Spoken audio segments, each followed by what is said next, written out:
주의 친절한 팔에 안기세 우리 맘이 평안하리니 항상 기쁘고 복이 되겠네.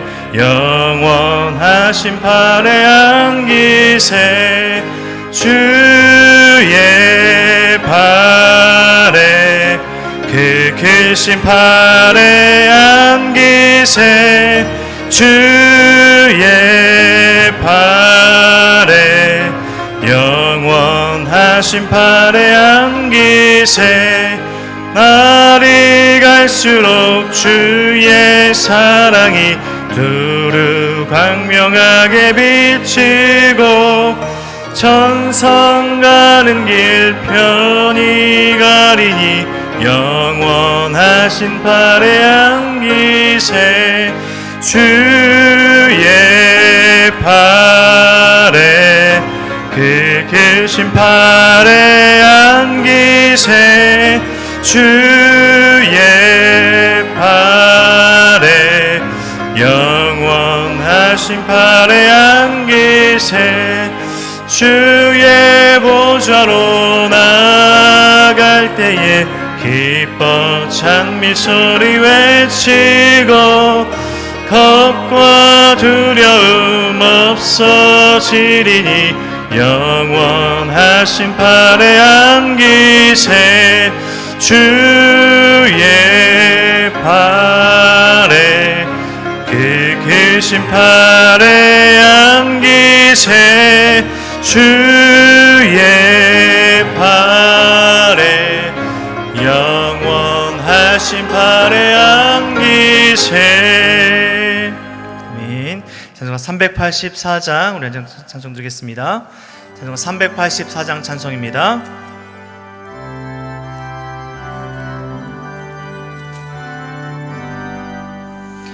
나의 갈 길 다가도록 예수 인도하시니 내 주 안에 있는 긍휼 어찌 심하리요. 믿음으로 사는 자는 하늘 위로 받겠네. 무슨 일을 만나든지 만사형통하리라. 무슨 일을 만나든지 만사형통하리라. 나의 갈 길 다가도록 예수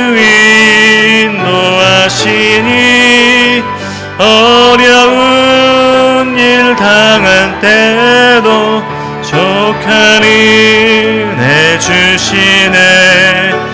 나는 심히 고단하고 영혼 매우 가난하. 나의 앞에 반석에서 샘물 나게 하시네. 나의 앞에 반석에서 샘물 나게 하시네. 나의 갈 길 다가도록 예수 인도하시니 그의 사랑 어찌 큰지 말로 할 수 없도다. 성령 감화받은 영혼 하늘 날아갈 때에 영영 부를 나의 찬송 예수 인도하셨네. 영영 부를 나의 찬송 예수 인도하셨네.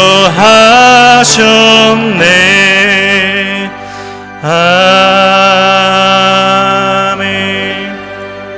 아멘. 우리 찬송가 370장 우리 한 찬송 드리겠습니다.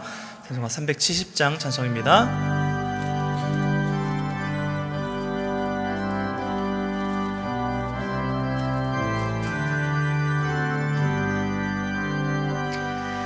주 안에 있는 나에게 딴 근심이 있으랴 십자가 밑에 나가 내 짐을 풀었네. 주님을 찬송하면서 할렐루야 할렐루야 내 앞길 멀고 험해도 나 주님만 따라가리. 그 두려움이 변하여 내 기도 되었고 전날의 한숨 변하여 내 노래 되었네. 주님을 찬송하면서 할렐루야 할렐루야 내 앞길 멀고 험해도 나 주님만 따라가리. 내 주는 자비하셔서 늘 함께 계시고 내 궁핍함을 아시고 늘 채워주시네.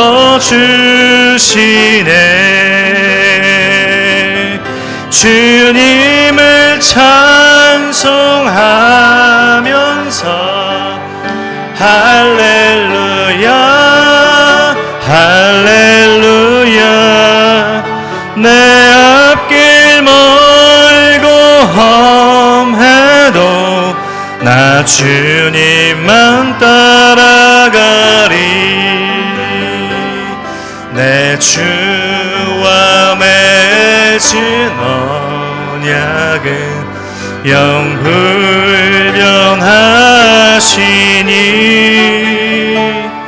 그 나라 가기까지는 늘 보호하시네.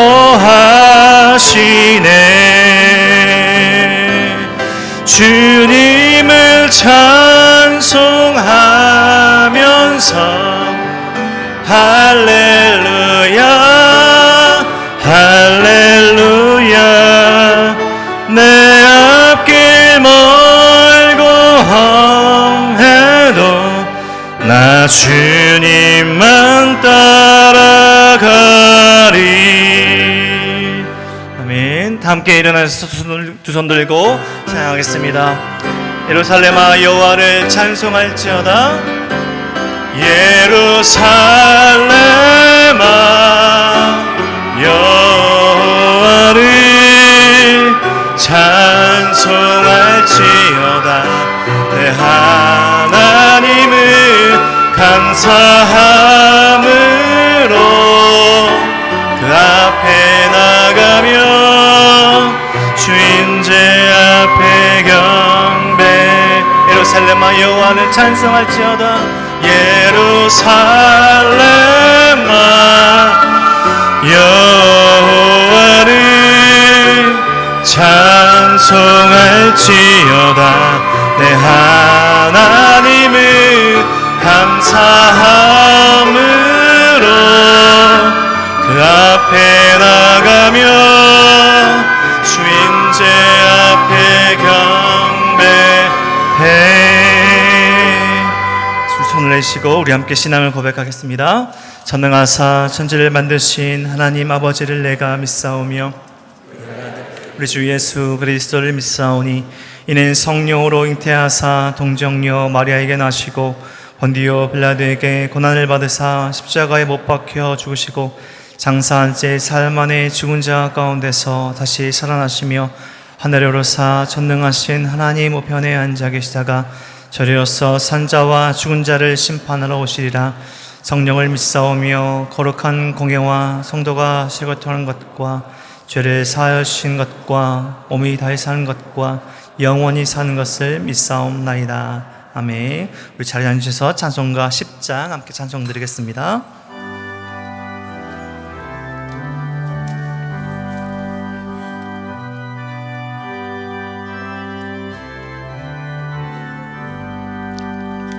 전능왕 오셔서 주 이름 찬송케 하옵소서.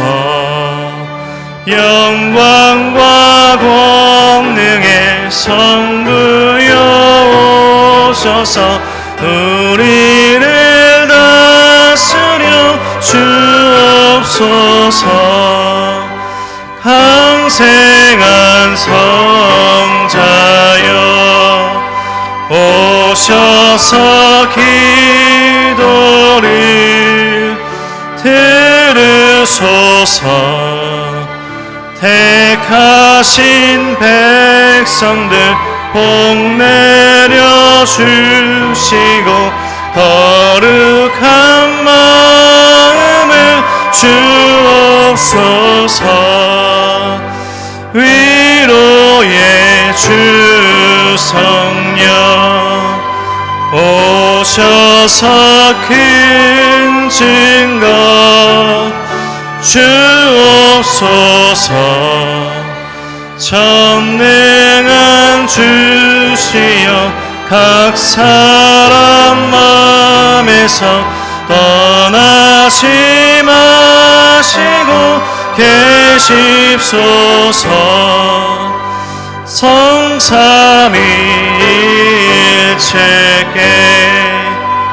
한없는 찬송을 드립니다.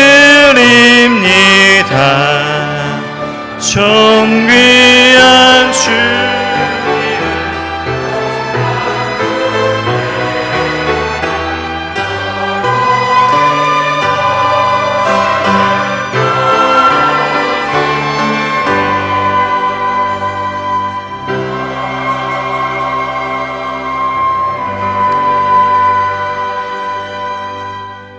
할렐루야. 거룩하시고 사랑이 많으신 주님, 우리를 친히 주의 자녀 삼아주시고 주님 앞에 나와 주님을 찬양하고 예배하게 하심에 진심으로 감사드립니다.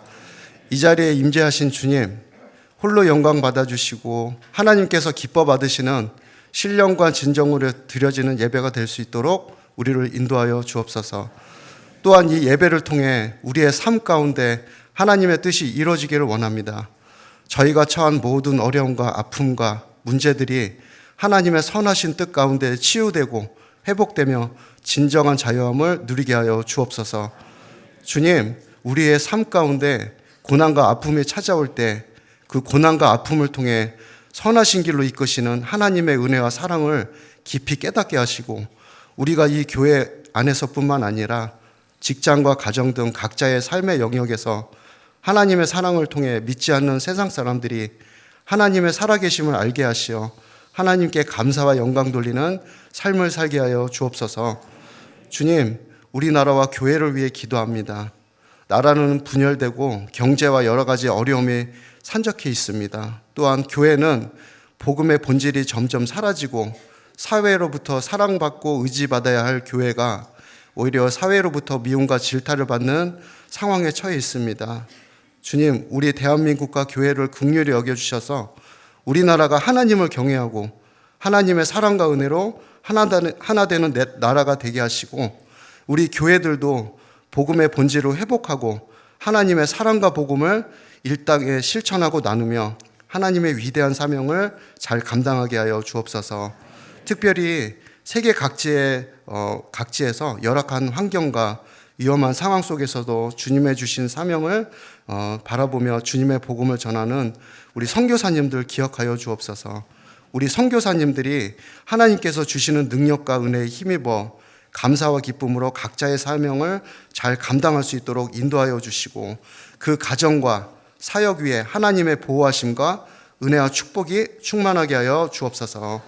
말씀 전하시는 목사님께 성령의 충만함과 그 입술을 주장하여 주셔서 하나님의 말씀을 은혜 가운데 잘 선포할 수 있도록 인도하여 주옵소서.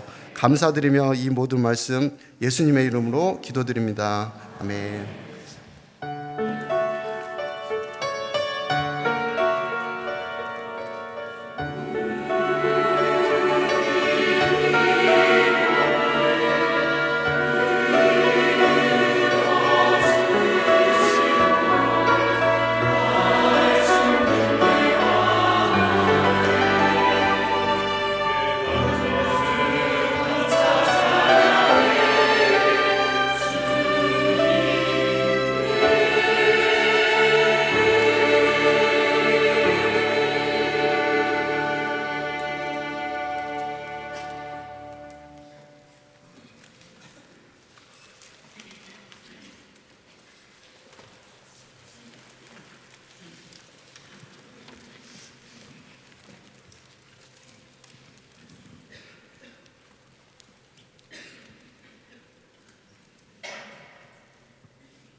여호와 우리 주여, 주의 이름이 온 땅에 어찌 그리 아름다운지요, 어찌 그리 아름다운지요. 여호와 우리 주여, 주의 이름이 온 땅에 어찌 그리 아름다운지요, 어찌 그리 아름다운지요. 주의 손가락으로 지으신 주의 하늘과 주가 베풀어 두신 달과 별, 내가 보니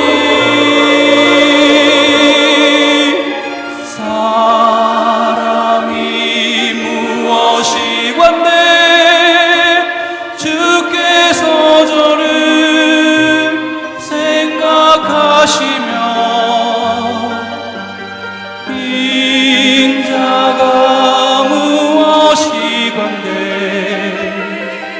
저를 생각하시나이까.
주의 손가락으로 지으신 주의 하늘과 주가 베풀어 두신 달과 별 내가 보니 사람이 무엇이건대 주께서 저를 생각하시며 인자가 무엇이건대 저를 권고하시나이까.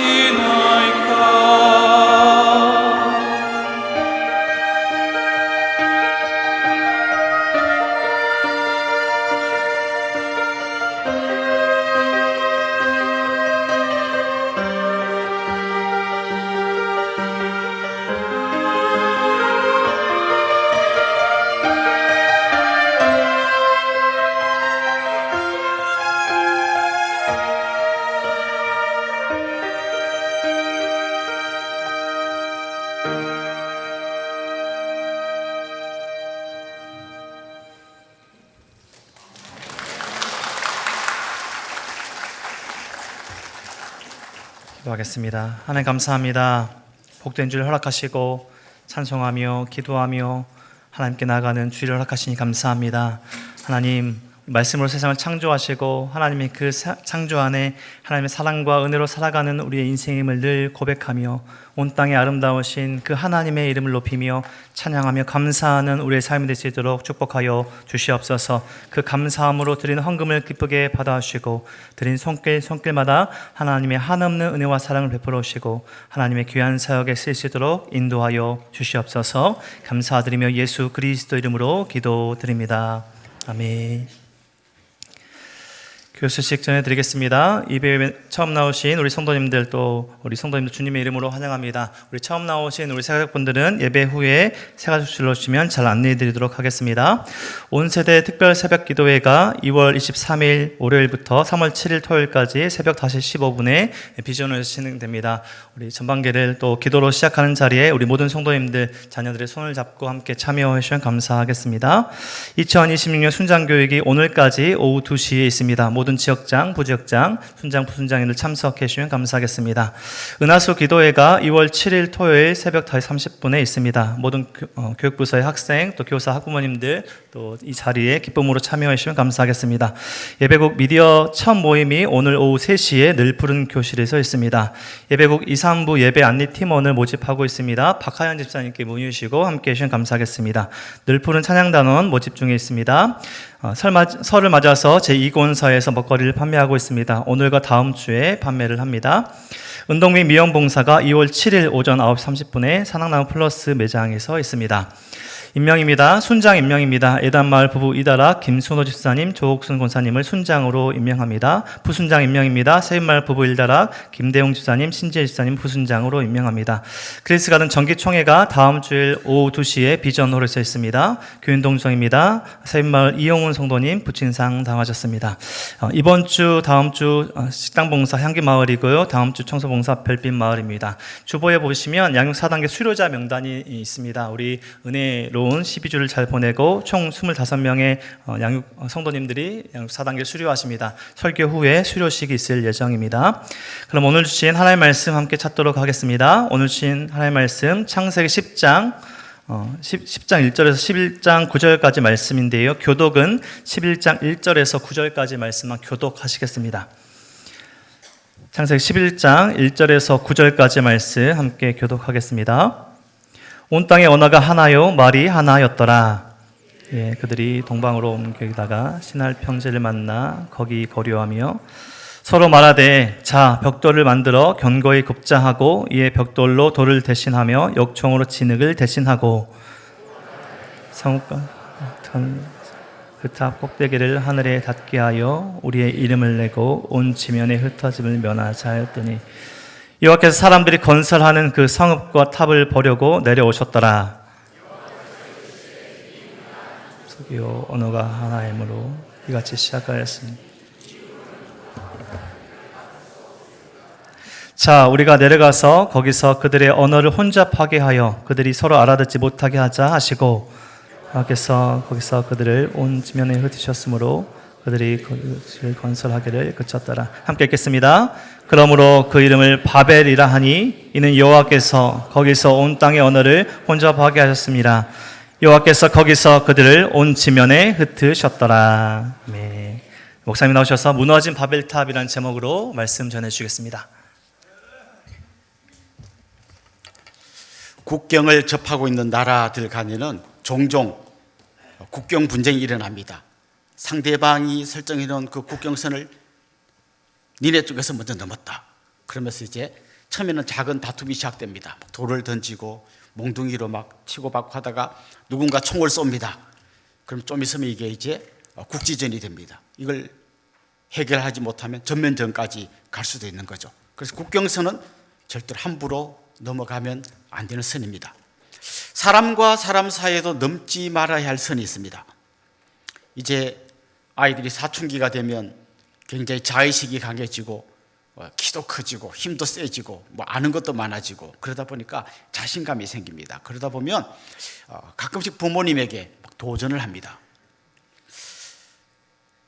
부모님도 알죠. 사춘기니까 아유 메뚜기도 한철이다 하고 좀 참아주는데 가끔씩 선을 넘을 때가 있습니다.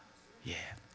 절대 하면 안 되는 걸 막 고집 부리고 한다든지 뭐 또 안 해준다고 막 그 엄마한테 대들고 막 그러다가 이제 안 돼. 그러면 그럴 거면 왜 나를 낳으셨나요? 막 이러면서 이제 절대 넘으면 안 되는 선을 막 넘기 시작하죠.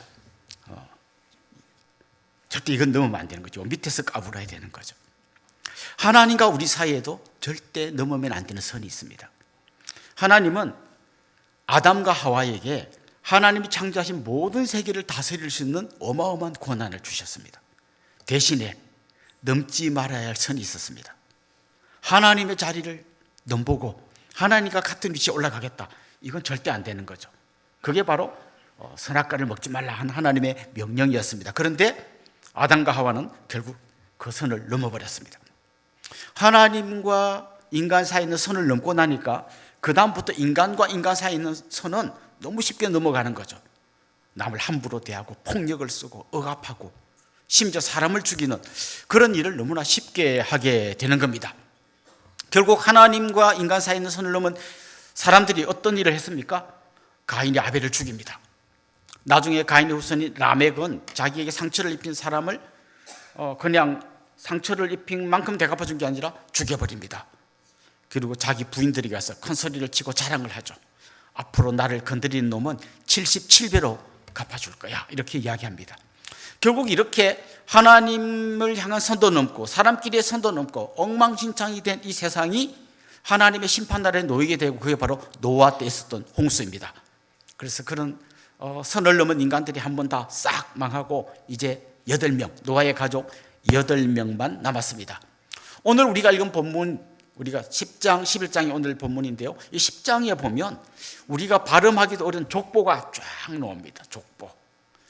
우리는 족보를 굉장히 힘들어하지만 성경에서는 족보가 굉장히 중요한 역할을 합니다. 어떤 중요한 이야기를 바꿀 때 그때마다 족보가 등장합니다. 자, 이런 쭉 족보가 나오는데 이게 바로 셈, 함, 야벳 노아의 세 아들의 족보가 쭉 나옵니다. 나오고 11장에 넘어가면 우리가 잘 아는 바벨탑 이야기가 나옵니다. 그러니까 이 족보의 끝에 뭔가 바벨탑 이야기를 보여줍니다. 그런데 사실은 잘 읽어보면 이 족보의 이 연대가 다 끝난 다음에 바벨탑 사건이 일어난 게 아니라 이 족보 중간 어디쯤에서 바벨탑 사건이 일어난 거예요. 그런데 이게 워낙 큰 사건이니까 따로 빼가지고 설명을 합니다. 그렇다면 언제쯤 일어났는가 생각하고 이 족보를 잘 보다 보면 그냥 누가 누구를 낳고 쭉 나오는데 약간 설명이 길게 나오는 그런 사람이 있는데요. 10장 8절에서 12절 말씀 우리 같이 한번 읽어보겠습니다. 구스가 또 니므롯을 낳았으니 그는 세상의 첫 용사라. 그가 여호와 앞에서 용감한 사냥꾼이 되었으므로 속담이 이르기를 아문은 여호와 앞에 니므롯같이 용감한 사냥꾼이로다 하더라. 그의 나라는 신할 땅의 바벨과 에렉과 악갓과 갈레에서 시작되었으며 그가 그 땅에서 아수르로 나아가 니느웨와 르호보딜과 갈라와 및 니느웨와 갈라 사이에 레센을 건설하였으니 이는 큰 성읍이라. 여기에 보면 빨간 글자로 된 한 인물이 나오죠. 누굽니까? 니므롯이라는 사람이 나옵니다. 니므롯.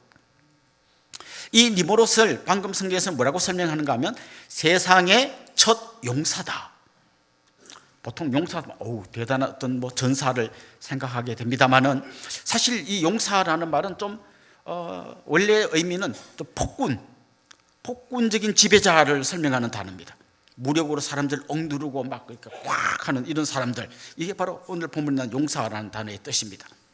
그리고 오늘 본문에 보면 또 그가 하나님 앞에서 용감한 사냥꾼이다.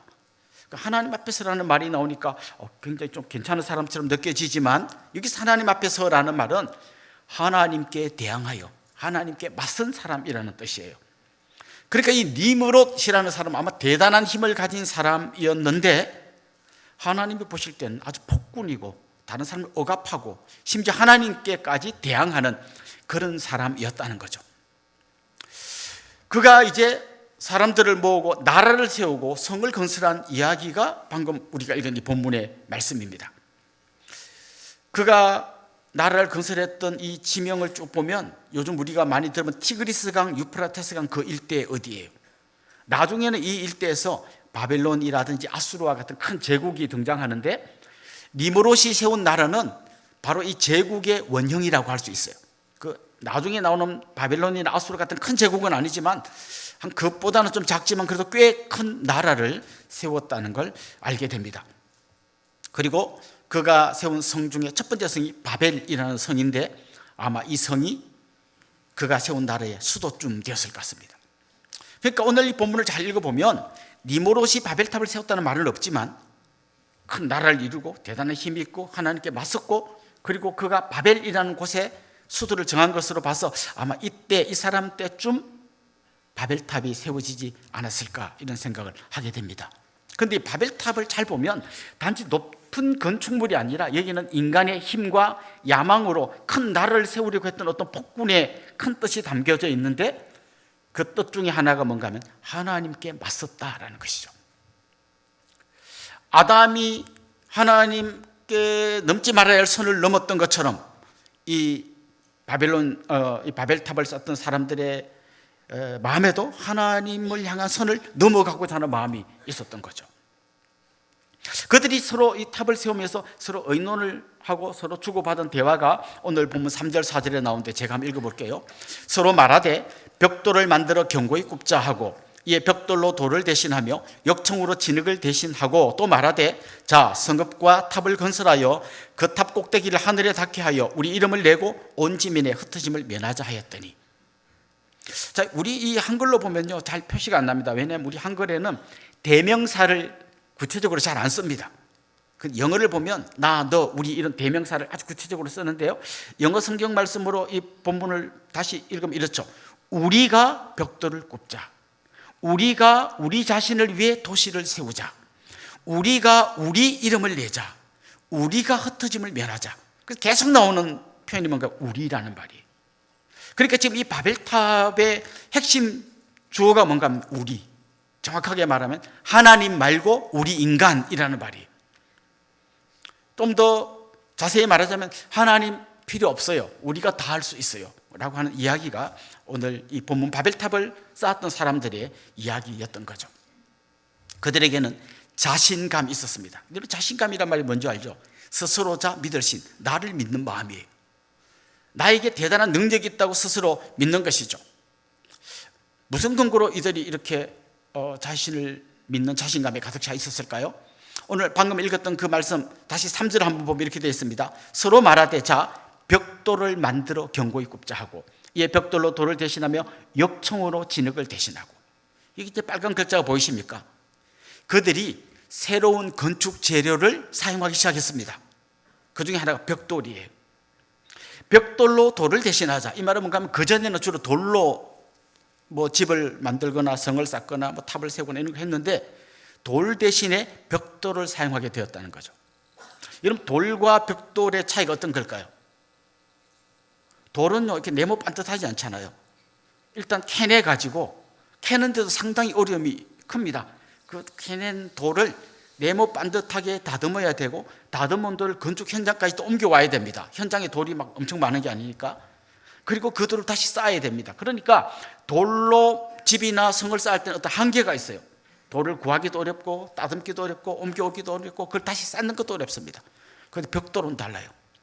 만약에 건축 현장에 벽돌을 굽는 가마 하나만 만들어 놓으면요, 그 무한한 흙을 파다가 계속 구우면 돼요. 그 벽돌은 네모 반듯하기 때문에 따듬을 필요도 없어요. 그 현장에서 만들었기 때문에 운반할 필요도 없어요. 그러니까 이때까지 사용하던 돌과는 비교할 수 없는 엄청난 건축 재료를 이 사람들이 이제 만들 수 있는 기술을 갖게 된 거예요. 그리고 또 하나의 재료가 있는데 역청이라는 겁니다. 역청은 뭔가 하면 요즘 우리가 하는 아스팔트 같은 거예요. 아주 끈적끈적한 이 아스팔트 같은 거죠. 그 옛날에 어떻게 했냐면 돌을 쌓고 그 틈을 진흙으로 메웠어요. 그 비가 오면 어떻게 될까요? 시간이 지나면 진흙이 다 씻겨 내려가고 돌과 돌 사이에 틈이 벌어집니다. 그런데 벽돌로 쌓고 그걸 아스팔트 같은 역청으로 다 발라버리면 방수도 되고요, 절대 무너질 염려가 없는 거죠. 그러니까 지금 이 니모롯 요 시대에 와가지고 엄청난 건축 기술이 생겨난 겁니다. 그리고 이런 기술이라면 높은 탑을 쌓을 수 있는 거죠. 그때 그들의 마음속에 이런 교만한 마음이 생기는 거죠. 이대로 쌓아 올려서 하늘까지 닿게 하자. 이제 기술을 개발하고 막 이제 뭐가 되니까 사람이 모이고 나라가 커지고 하니까 이런 마음이 생기는 거죠. 뭐 하나님이 별거 있나? 우리가 이 탑 쌓아서 얼마든지 하나님의 자리까지 올라갈 수 있다. 이렇게 그들이 생각하게 되었던 거죠.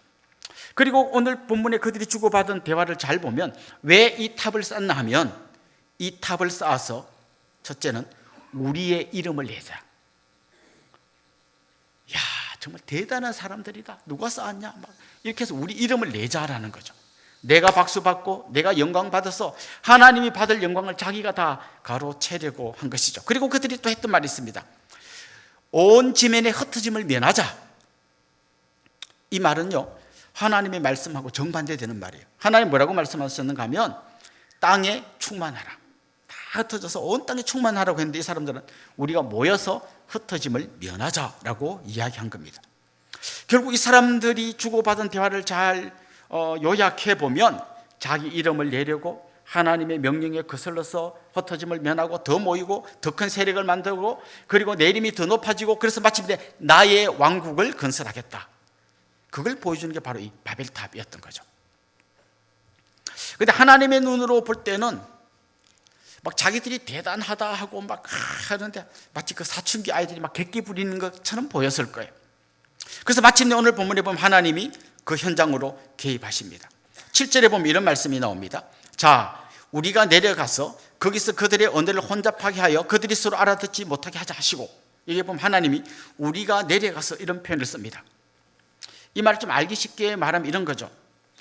그 사람들이 우리가 대단한 탑을 지금 세우고 있어 딱 하고 있는데 하나님이 잘 안 보이네. 이거 어디 내려가서 봐야 보이려나?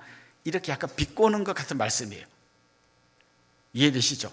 뭐 어떤 사람이 친구한테 와서 야, 오늘 내 여친 소개해줄게. 진짜 예뻐. 니 보면 깜짝 놀랄 거야. 막 이렇게 하면서 저기 봐. 저 사람이 할 때 친구 보더니 누구 말하는 거야? 이렇게 말하는 거 똑같은 거예요. 이 사람들은 막 대단한 탑을 건설해서 하나님 어디? 야, 우리 내려가서 좀 봐야겠다. 이건 약간 어떤 문학적인 표현이죠. 하나님이 안 보여서 내려간다는 게 아니라 도대체 뭘 갖고 그리 대단한 탑이라고 하는 거야? 이렇게 지금 말씀하시는 거죠. 그럼 내려와서 하신 일이 뭔가 하면 그들의 언어를 혼잡하게 하는 거예요. 하나님은요, 막 번개를 때리고 지진이 일어나고 해서 막 그 탑을 무너뜨릴 수 있지만 그렇게 하지 않고 아주 단순하게 언어를 혼잡하게 한 이것만으로도 그 탑을 쌓는 일이 완전히 실패가 되게 만들었어요. 결국 탑을 쌓던 공사는 중단되었고요. 도시 건설도 중단됐고 그들은 의도하지 않았지만 흩어지게 되었어요. 왜? 말이 통하는 사람끼리 모여가고 따로따로 흩어질 수밖에 없었던 거죠. 그들은 이 탑을 쌓아서 우리 이름을 내자라고 했는데 탑을 쌓은 사람의 이름을 내는 대신에 나중에 보면 그 동네 이름이 바벨이라고 되어 있는데 바벨이라는 뜻이 혼잡이라는 뜻이에요. 그 영광스러운 이름 대신에 혼잡이라는 이름을 얻게 된 거죠. 그리고 그들의 기대와는 달리 다 흩어지게 된 거죠. 결국 하나님 없이 세우는 나의 바벨탑, 하나님을 배제한 문명, 하나님을 밀어내고 인간이 주인이 되려는 시도는 반드시 무너질 수밖에 없다라는 사실을 분명히 보여주고 있는 거죠. 그래서 오늘 이 바벨탑 사건은 오래전에 이런 일이 있었구나라고 하는 옛날 이야기가 아니라 바로 우리에게 주시는 놀라운 말씀인 거죠. 우리도 만일 하나님 빼고 내 힘을 믿고 내 능력을 과신하고 그걸로 어깨를 으쓱하고 그렇게 가면 결국은 무너질 수밖에 없다는 거죠.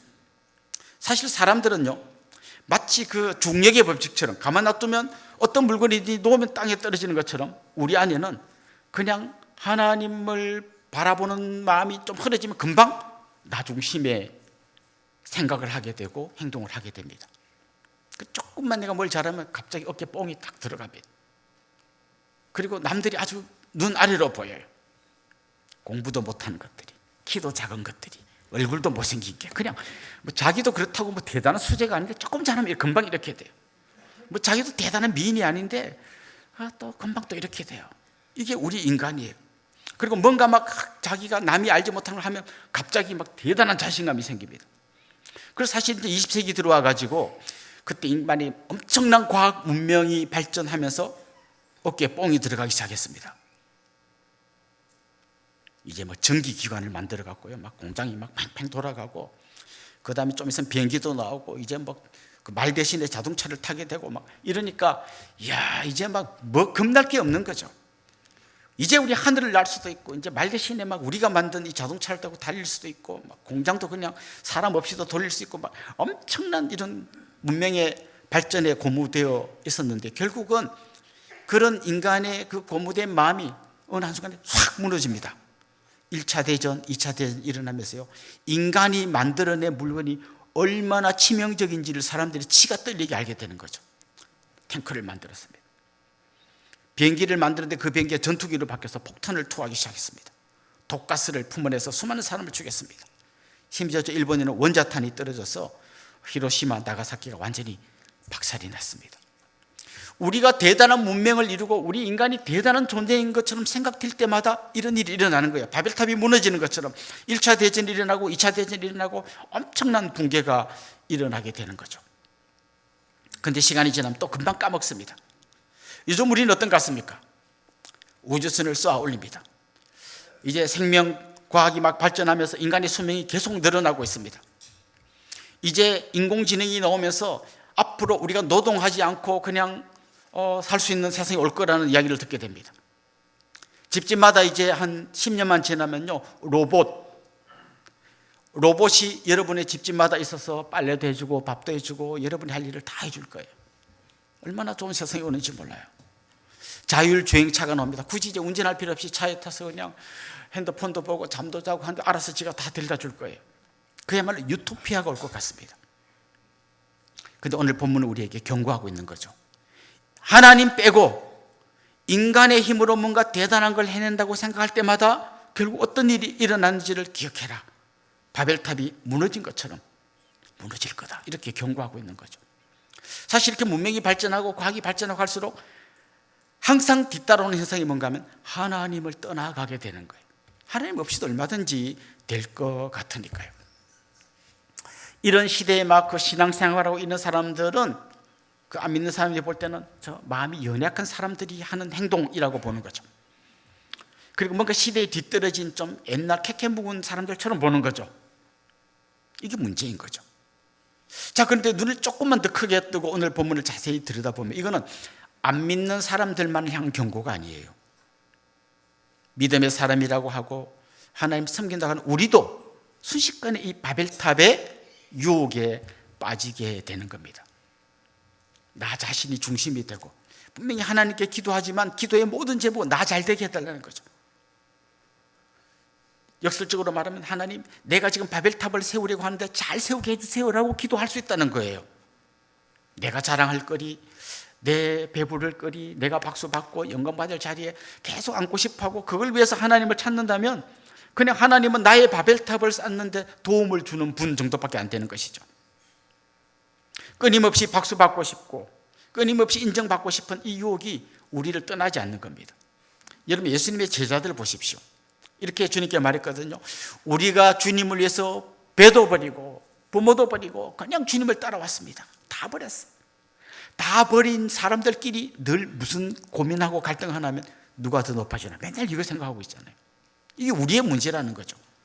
우리는 정말 세상 염려, 근심, 걱정, 욕심 다 버리고 이제 주님께 나온 하나님의 백성인데 요 백성끼리 또 누가 더 인정받고 누가 박수받고 누가 더 잘나고 거기에 끊임없이 우리의 관심이 가고 거기 안 되면 막 약오르고 잘 되는 사람 보면 밉고 그런 마음이 우리 안에 생기게 되는 거죠. 뭐 멀리 갈 것도 없습니다. 가정 안에만 들어가도요. 누가 더 높아지냐, 누가 우리 집의 왕이 되어야 하냐, 그게 끊임없는 갈등을 만들어냅니다. 그래서 우리가 항상 기억해야 될 건 뭔가 하면 우리가 넘지 말아야 할 선, 우리는 늘 하나님의 통치 아래에 있습니다 라는 고백을 끊임없이 해야 되는 거죠. 여러분 가정이 여러분이 왕이 되는 게 아니라 우리 가정을 다스리시는 왕 대신 하나님의 통치 아래 남편도 아내도 자녀들도 다 그 아래에 있습니다. 이 고백을 하면 천국이 되는데 하나님 밀어내고 서로 왕이 되려가면 순식간에 무너진 바벨탑 같이 그 가정이 깨어지게 되는 거죠. 교회도 마찬가지예요. 교회 안에서 서로 높아지고 서로 인정받으려고 서로 박수받고 거기에 서로 목을 매다 보면 그냥 교회가 무너진 바벨탑처럼 되는 것이죠. 끊임없이 우리는 하나님의 통치 아래로 들어가야 합니다. 우리가 바벨탑을 쌓았던 사람들의 유혹에 빠지지 않는 단 한 가지 길이 있다면요, 바벨탑을 쌓았던 사람들과 정반대의 길을 걸어갔던 한 분을 바라봐야 합니다. 그분이 바로 예수님이십니다. 사람들은 자기 분수를 모르고 하늘 꼭대기까지 높아지려고 했는데 예수님은 하늘 보좌를 버리시고 거꾸로 이 땅 가운데로 내려오셨어요. 이 바벨탑을 쌓는 사람들이 간 길과 정반대의 길을 가셨습니다. 내려오셨어도 힘있고 권력 있는 사람들 옆에 붙어서 그들의 도움을 받으려 한 게 아니라 아무 힘도 없는 사람, 아무 능력도 없는 사람, 도와줘봐야 보상받을 길도 없는 그런 사람들을 주님은 찾아다녔었어요. 그들과 함께 밥을 먹는다는 사실만으로도 한 통속이구나, 아주 그냥 확 사람들의 무시를 받는 그런 사람들을 만나셨어요. 세리를 만나고 장녀들을 만나고 그리고 그들을 새로운 사람으로 끊임없이 바꾸어 주셨어요. 그들의 어깨에 지고 있는 무거운 짐을 예수님이 대신 지셨고 그들이 겪어야 할 지옥의 처참한 고통을 대신 겪기 위하여 예수님은 십자가에까지 올라가셨어요. 죽기까지 하시면서 우리에게 생명을 주고 소망을 주신 분이 바로 예수님이십니다. 그 예수님이 우리의 왕이 될 때, 그리고 그 왕 되신 예수님 앞에서 그 아래에서 우리가 겸손히 그분을 따라갈 때 우리 가운데 바벨탑이 무너지는 역사 대신에 하나님의 놀라운 생명의 역사가 일어나게 되는 것입니다. 우리 개인이 그럴 뿐만 아니라요, 교회도 끊임없이 이런 생각을 하면서 살아야 합니다. 여러분이 어떤 교회에 다닌다라고 하는 게요, 약간 여러분이 어떤 사람인지를 보여주는 것처럼 느껴질 때가 있어요. 어느 교회에 다니세요? 강남에 있는 삐리리, 그 교회 다니셔요? 이렇게 해야 되는데, 어느 교회 다니세요? 우리의 동생님 어디 있는 거죠? 벌써 이건 벌써 급속 한 급속 떨어지는 거예요. 저기 화성 어디 동탄, 아니 거기 말고 남양읍이요. 그럼 또 한 급속 더 떨어지는 거예요. 목사님 누구세요? 이게 처음 들어보는데, 그러면 이제 여러분은 정말 굉장히 급속으로 떨어지는 거예요. 그래서 우리가 교회를 택할 때도 좀 더 큰 교회, 이름 있는 교회, 유명한 교회, 사람들이 알아주는 교회 가고 싶어요. 같은 값이면 우리 교회를 그런 교회를 만들고 싶어요. 그래서 1980년대, 90년대에 우리도 깨닫지 못하는 사이에 계속 어떤 일이 일어나면 우리 교회를 더 크게 해야 이게 하나님께 영광 돌리는 길이야 라고 하면서 사실은 나는 그 교회 교인으로서 프라이드를 갖고 사는 길로 끊임없이 갔던 거예요. 성도님은 사실 그 정도 유혹이 있지만 목회자 유혹은 그거 한 10배쯤 돼요. 목사님들끼리 모여서 인사한다고 생각해 보세요. 어느 교회, 저는 강남에 삐, 목사님 어느 교회, 저는 저 화성 남양읍에 삐. 그래서 목회자들의 마음속에도 더 큰 교회를 하고 싶은 야망이 끊임없이 솟아나는 거예요. 저는 아닐 것 같아요. 저도 똑같아요. 어디 가서 사람들이 막 나를 누구세요? 뭐 알아주지 못하면 사람 나를 모르네. 이렇게 좀 약간 약이 오를 수도 있죠. 그래서 우리는 이 중력처럼 자동으로 떨어진 이거를 가만히 있으면 그냥 자동으로 이렇게 되는 거예요. 그래서 끊임없이 반대의 길로 내려오신 예수님을 바라보고 그분을 따라가지 않으면 순식간에 우리도 금방 그렇게 되는 거예요. 그래서 우리 교회가 택한 길이 있습니다. 그게 바로 교회를 분립 개척해서 우리 교회가 무한히 커지지 않게 하는 거예요. 지금 뒤에 꽉 찼어요. 앉을 자리가 부족하고 이제 또 3부 때 좀 늦게 오는 사람들은 앉을 자리 없어서 보조 의자에 앉아야 됩니다. 많은 분들이 저한테 목사님 좀 더 크게 지읍시다. 저도 그러고 싶은 마음이 꿀떡 같아요. 근데 여러분, 그래서 우리 교회가 더 커지고 유명해지고 사람들이 인정하고 박수 받으면요, 나도 모르게 바벨탑의 자리에 가게 되는 거예요. 우리가 안 갈라 해도 그냥 자동으로 가게 되는 거예요. 그래서 우리는 그냥 안 가야지 이 정도가 아니라 아예 그냥 예수님이 거꾸로 내려갔던 것처럼 내려가야만 이 유혹에서 벗어날 수 있는 거예요. 그래서 우리가 분립개척하는 거예요. 분립개척에서 막 목사를 힘들게 하는 사람이 가는 게 아니라 주로 제일 귀하고 열심히 있고 헌금도 많이 하고 이런 분들이 다 가셔요. 그래서 제가 정말 잘하셨어요. 속으로 왜 가요? 이런 마음이 또 있어요, 솔직히. 그런데 이게 우리가 사는 길이에요. 내가 사는 길이고 우리 교회가 사는 길이에요. 사실 우리 계속 전도해서 성도들이 새로 오고 교회에 새로운 성도가 많이 와야 되잖아요. 전도해서 성도는 많이 오는데 교회는 안 커지는 유일한 길이 저는 분립개척인 것 같아요. 다른 방법이 있으면 말씀해 주세요. 교회가 안 커지기 위해서 전도도 안 하고 그냥 이대로 있는 거, 그건 잘못된 거잖아요. 그렇다고 오는 사람 다 담으려면 새로 지을 수밖에 없잖아요. 이걸 해결할 수 있는 길이 분립개척이에요. 그래서 우리가 지금 싫고 나도 힘들고 속상하고 약 오르지만 그래도 우리가 살기 위해서 이 길로 가는 거예요. 올 연말에 윤시원 목사님이 분립개척을 준비하고 있습니다. 저는 여러분 안에 그런 거룩한 꿈이 생기면 좋겠어요. 나도 여기 교회에서 편안하게 있고 싶지만 하나님, 내가 한번 예수님이 걸어갔던 것처럼 더 낮은 길로, 더 힘든 길로, 더 어려운 길을 한번 걸어가 보겠습니다.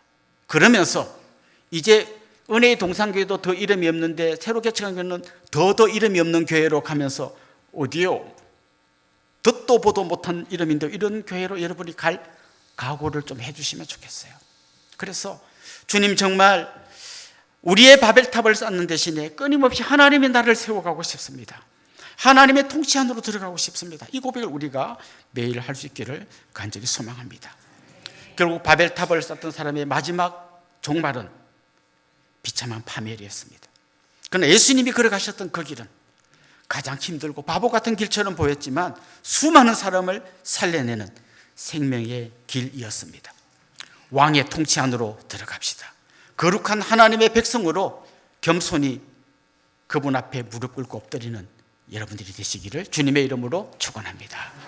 우리 같이 한번 찬양하겠습니다. 왕이신 나의 하나님.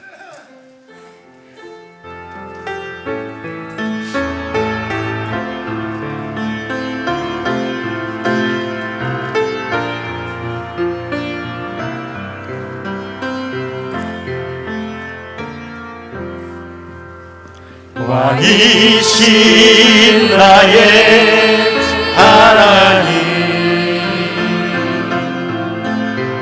내가 주를 높이고 영원히 주의 이름을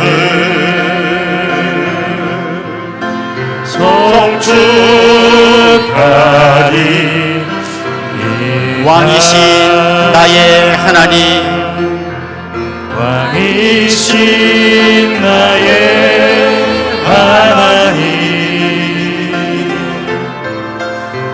내가 주를 높이고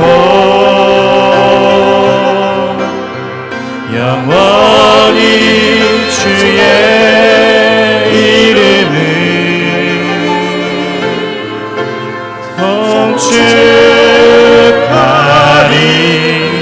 한 번 더 고백합시다. 왕이신 나의 하나님, 왕이신 나의 하나님,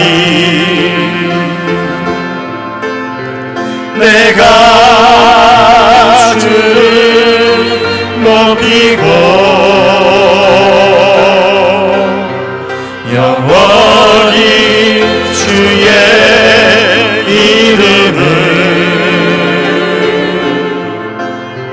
송축하리이다.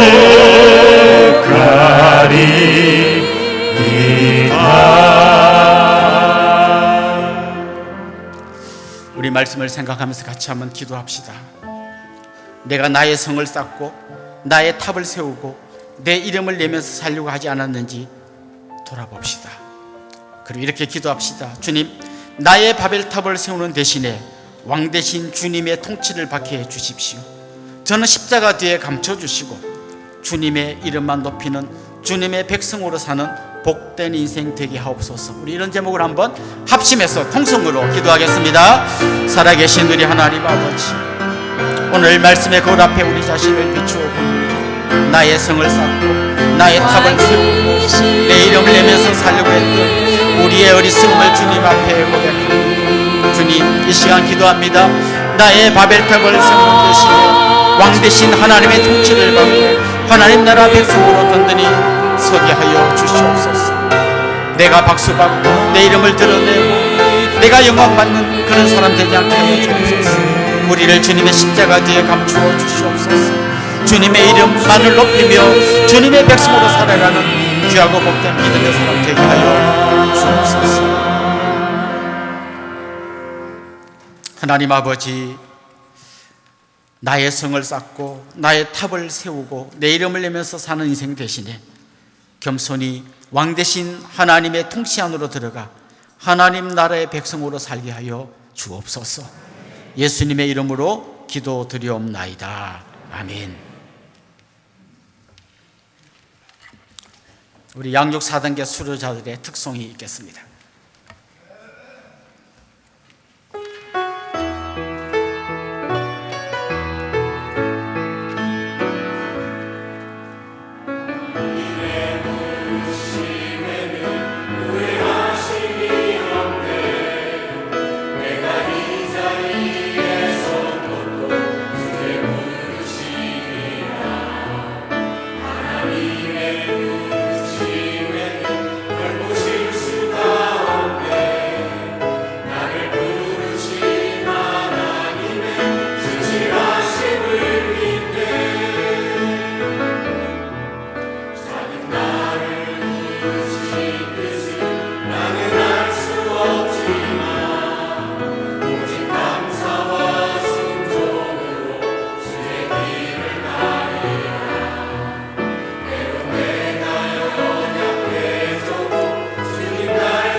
시간 양육 4단계 수료식을 진행하도록 하겠습니다.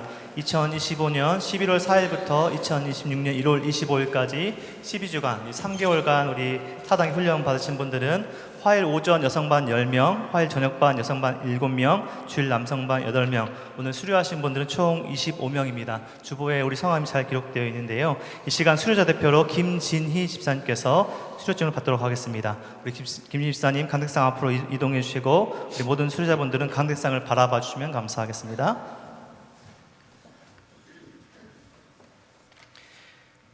수료증 김진희 집사, 위 성도는 은혜동산교회 양육 4단계의 모든 과정을 성실하게 이수하였으므로 본 수료증을 드립니다. 2026년 2월 1일 은혜동산교회 담임목사 이규현. 수고하셨습니다. 큰 박수 부탁드립니다. 박수 한번 합시다. 우리 4단계 수료하신 모든 분들을 위해서 축복의 박수 다시 한번 큰 박수 부탁드립니다. 감사합니다. 이 시간 최영분 집사님께서 양육 수료생 대표로 간증해 주시겠습니다. 최영분 집사님 관객상으로 이동해 주시고 모든 수료생분들 자리로 돌아가 착석해 주시면 감사하겠습니다. 우리 돌아가실 때 마지막으로 큰 박수 부탁드립니다.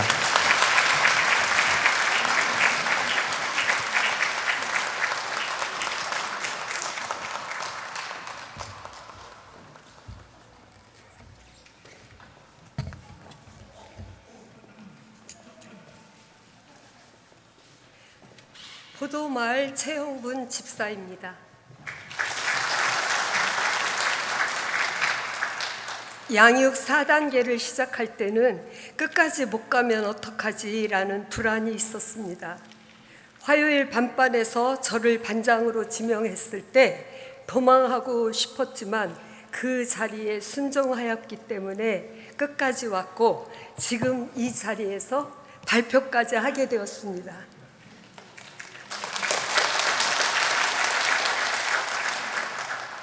제가 양육 1단계를 들어갈 때 삶이 많이 버거운 상태였습니다. 내치를 가는 버스 안에서 마음 열지 말자, 은혜 받지 말자. 그런데도 하나님은 그런 저를 버리지 않으셨습니다. 귀한 분들의 섬김 속에서 저는 깊은 은혜를 나누었습니다. 누렸습니다. 나도 누군가를 섬기며 살고 싶다라는 마음이 생겼습니다. 양육 2단계에서는 혼자 설 수 있는 힘을 주셨고 양육 3단계에서는 저는 하나님 아버지께 그동안 누구에게도 하지 못했던 말들을 처음으로 다 쏟아놓았습니다. 울면서 아버지를 불렀습니다. 정말 하나님이 제 곁에 계셨습니다. 그때 드디어 부족한 제가 하나님 아버지의 딸이 되었습니다. 양육 4단계에서 묵상하는 법을 배웠습니다. 목사님은 말씀을 마치 잘 차려진 코스 요리처럼 우리 앞에 하나씩 놓아주셨습니다. 조금씩 천천히 먹다 보니 저도 모르게 하루 한 걸음씩 변해가고 있었습니다. 그 짧은 설교 시간에도 졸았던 제가 이제는 졸지 않고 말씀 앞에 앉아 은혜를 받게 되었습니다. 또한 우리는 서로의 아픔과 기쁨을 나누며 함께 하나님을 섬기는 믿음의 공동체가 되었습니다. 수료 여행으로 갔던 양화진 전시장에서 낡고 오래된 성경책을 보며 밤늦게까지 성경을 읽으시던 소천하신 두 어머니의 모습이 겹쳐 떠올랐습니다. 또 죽음도 무서워하지 않고 믿음을 받아들이신 우리 조상님의 순종, 멀리서 우리 땅에 전도하러 오셨던 선교사님들의 헌신, 우리 예수님이 십자가에서 흘리신 피가 생각났습니다.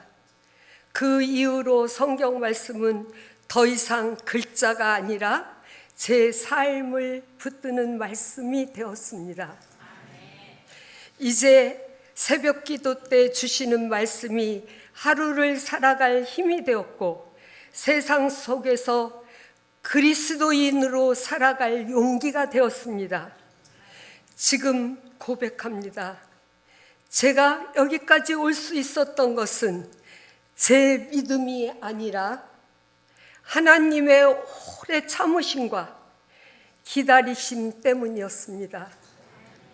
늦게 돌아온 이 딸을 끝까지 포기하지 않으신 하나님께 모든 영광을 올려드립니다.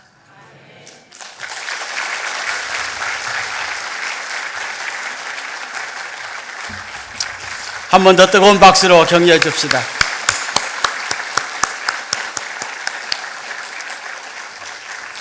이제 저를 잠깐 주목해 주시면 좋겠습니다. 같이 좀 축하하고 또 환영하면 좋겠는데요. 지난주가 생일이셨던 분 한번 손 들어볼까요? 이분들 좀 같이 축하하면 좋겠습니다. 지난주 생일이셨던 분. 감사합니다. 우리 집사님이요. 또요.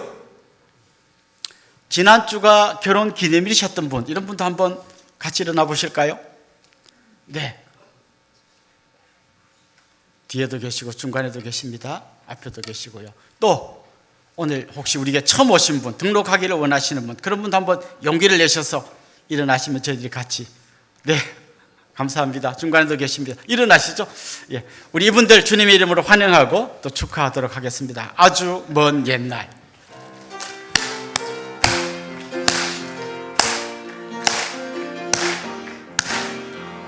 아주 먼 옛날 하늘에서 당신을 향한 계획 있었죠. 하나님께서 바라보시고 좋았더라고 말씀하셨네. 이 세상 그 무엇보다 귀하게 나의 손으로 창조하였노라.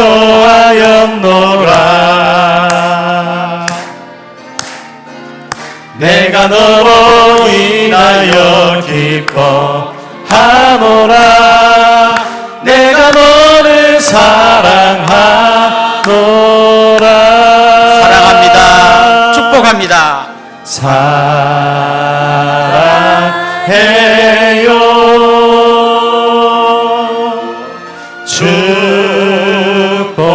축복해요. 당신의 마음에 우리의 사랑을 모아드립시다. 사랑을 드려요. 사랑합니다. 축복합니다. 우리 옆에 분들, 앞뒤 분들 가면 인사합시다. 주님의 이름으로 사랑하고 축복합니다. 예, 이제 우리 자리에서 한번 다 일어나겠습니다. 감사 365 주제 찬양하고 축도로 예배를 마치겠습니다.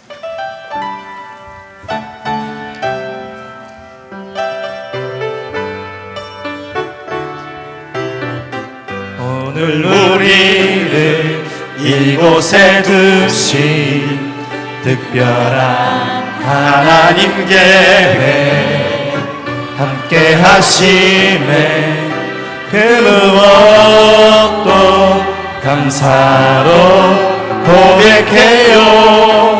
지금 이곳에 함께한 우리 소중한 하나님 은혜 매일의 감사 가득 담아 큰 소리로 선포해요. 여호와께 감사하라. 그는 선하시며 인자하심이 영원하도다. 오고 가는 모든 시간에 감사로 찬양하리라. 여호와께 감사하라. 그는 선하시며 인자하심이 영원하도다. 오고 가는 모든 시간에 감사로 찬양하리라. 우리 주 예수 그리스도의 은혜와 하나님 우리 아버지의 극진하신 사랑과 성령님의 감화, 감동, 위로, 교통, 충만하심이 사랑하는 주님의 백성들과 그 가정 위에 이제로부터 영원토록 함께 있을지어다. 아멘.